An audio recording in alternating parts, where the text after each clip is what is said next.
இன்றைக்கு குருவாரம். தேவானாஞ்ச ரிஷீணாஞ்ச குரும் காஞ்சன சந்நிபம் புத்திபூதம் திரிலோகேஷம் தன்னமாமி பிரகஸ்பதிம். தேவகுருவான பிரகஸ்பதி குரு பகவான் பல்வேறு ராசிகளுக்கு ஒவ்வொரு வருஷம் பிரவேசம் செய்கிறார்.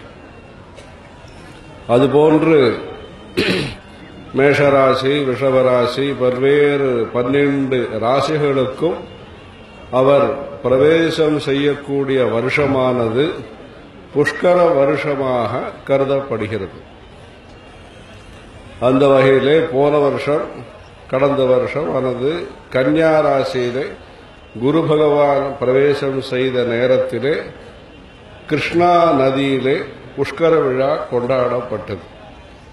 தற்பொழுது துலா ராசிக்கு குரு பகவானுடைய பிரவேசத்தை ஒட்டி இந்த முதல் 12 நாட்கள் புஷ்கர விழாவாக கொண்டாடப்படுகிறது. அதற்கு பிறகும் மத்தியான நேரத்திலே இந்த புஷ்கர விழா என்பது உண்டு. வருஷத்தினுடைய கடைசியிலே 12 நாட்கள், இதாவது இந்த வருஷத்தினுடைய கடைசியிலே ஆரம்பித்ததனுடைய 12 மாசம் ஆன பிறகு அந்த புஷ்கர விழா நிறைவு பெறும்.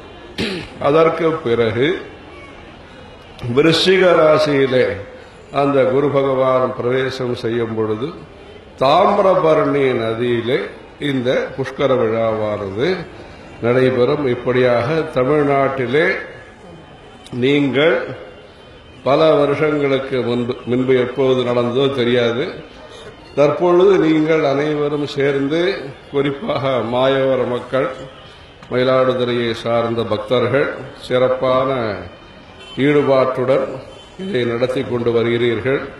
இதேபோன்று குரு பக்தியும் தெய்வ பக்தியும் வாழ்க்கையிலே மேன்மேலும் அதிகரித்து ஒவ்வொரு மனிதனுடைய வாழ்க்கையிலேயும் நல்ல வளர்ச்சி ஏற்பட்டு அதன் மூலம் லோகா சமஸ்தாக சுகினோ பவந்து என்கிற விதத்திலே அனைவருக்கும் இன்பம், அனைவருக்கும் மனசாந்தி, அனைவருக்கும் நல்ல சிந்தனைகள் வளர்வதற்கு அம்மனையும் இந்த குரு பகவானையும் அனைவரும் பிரார்த்தித்து இன்றைக்கு பாராயணமும் சரி, தீபங்கள் ஏற்றுவது, தினசரி வீட்டிலே தீபத்தை ஏற்றி நாம் வழிபடுவது நம்முடைய சம்பிரதாயம், மரபு.